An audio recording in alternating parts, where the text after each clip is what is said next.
Hello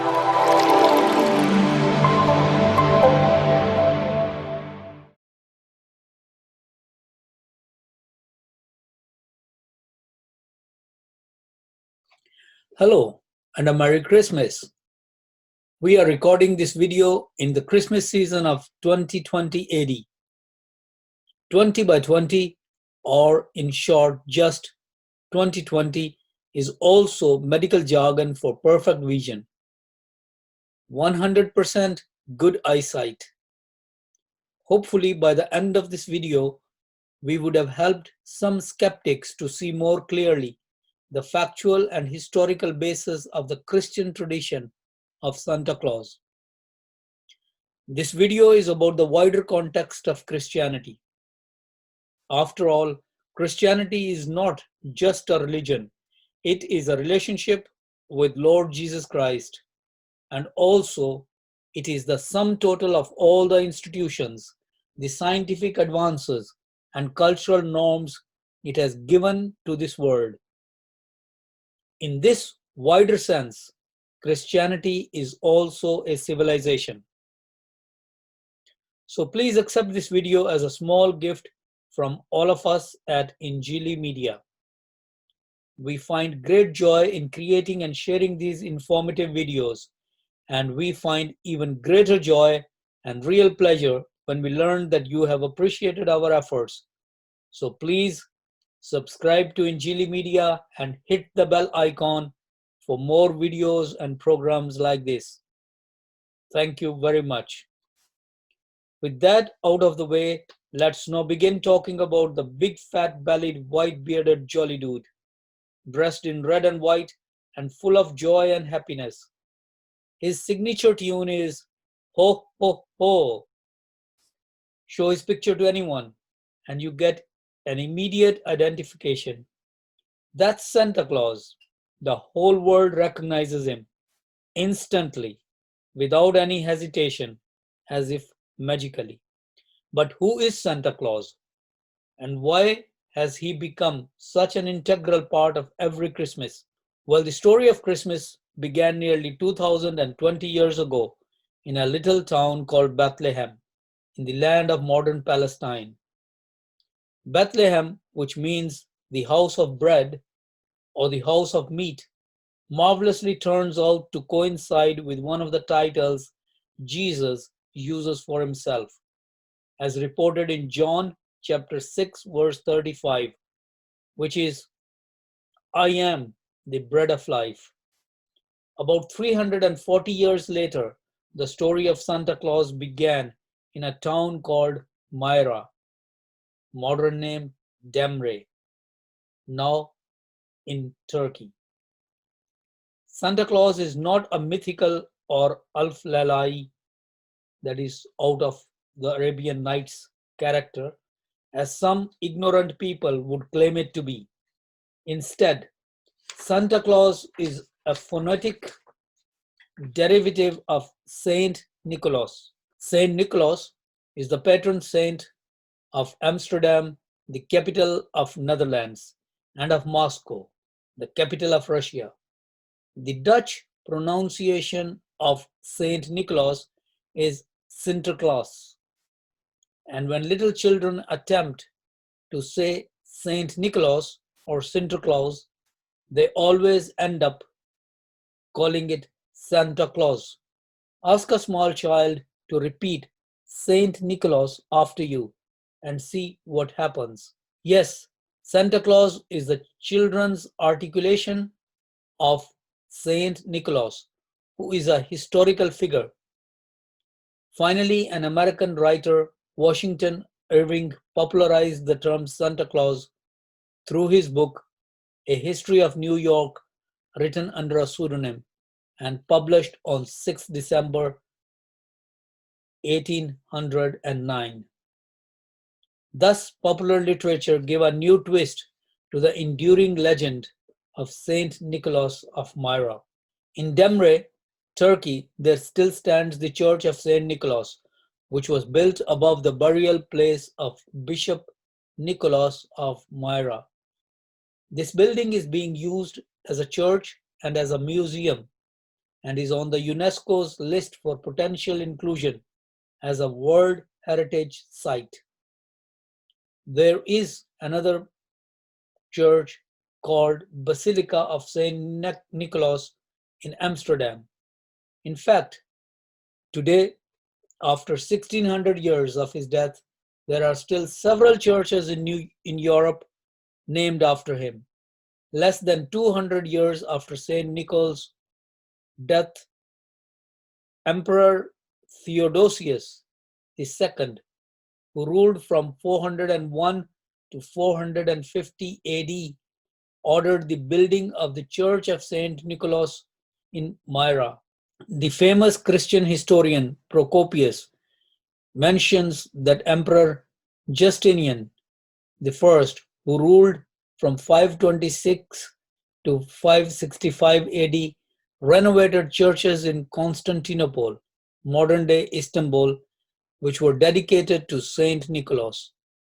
In South Italy, there stands a magnificent church built between 1087 and 1197 and is called Basilica of Saint Nicholas of Bari, another name for Saint Nicholas of Myra. Now, our Saint Nicholas was born on 15th March 270 AD in the Greek port town of Patra, and around 73 years later, on 6th December 343, he died in Myra, Turkey. On the map, you can still find Myra on the western half of the Mediterranean coast of South Turkey. In modern maps, Myra's current name is given as Demre, and it is located in Anatolia province. However, the name Myra still appears on its historical sites, including the Basilica of Saint Nicholas, which is the city's most famous tourist attraction. In Petra lived a very wealthy couple who did not have children for a long time. They were devout Christians, and as their son Nicholas was born after many prayers and supplications, they dedicated him to become a priest when he grew up, a vocation that Nicholas accepted wholeheartedly. In fact, he later became the Bishop of Myra, and many years after his death was canonized as a saint by the Catholic Church. However, when Nicholas was still a young man, his parents died due to a plague, leaving him a lot of wealth. Nicholas lived a very simple, humble, and service-filled life. He did not need much wealth, so he decided to quietly give it away to the poor and needy. During his life, the stories about his simplicity, exemplary life, and his love for the poor spread in his parish and beyond. Some even called him a gift giver, others a miracle worker. The following is just one such story that illustrates his generosity. Once Bishop Nicholas learned that a poor father of three beautiful daughters was in great trouble. This man owed a debt to a rich moneylender, which he could not afford to pay back. The moneylender threatened to take his daughters as a ransom, and the fear was that they would be sold into slavery and possibly end up in prostitution. The only solution available to the father was to marry them off before the moneylender could take them as slaves. But the difficulty was that the father had no money to provide for the essential dowry, without which none of them could be wedded. As the father worried day and night and prayed for a miracle, one morning he found a bag of gold coins left at his doorsteps. The old man was overcome with joy, but did not know whom to thank for this gift. So he just thanked God, and the oldest girl got wedded and was out of the reach of the cruel moneylender. However, soon the father started worrying about his second daughter. Again, when the days of her wedding approached, a bag of gold coins was dropped from their chimney. The bag ripped, and some of the coins landed in the stocking that were hanging there for drying. Again, the father was overcome with joy and relieved at receiving this enormous gift. But again, the gift giver remained a complete mystery. The man just thanked God, and so the second daughter got wedded and was out of the reach of the cruel moneylender. But soon the father started worrying about his youngest daughter. The history repeated itself once again, and as the day of her wedding approached, a mysterious thud and a clang of bag of coins hitting the ground was heard. This time the father was awake, and instead of going for the bag of gold coins tossed through the window, he ran after the mysterious figure who was rushing away into the darkness of the night. After a fair chase, the father caught up with the figure and begged his benefactor to reveal him of his identity. He soon recognized him as Nicholas, the bishop of Myra. Many similar stories of bishops' generosity started circulating in the community.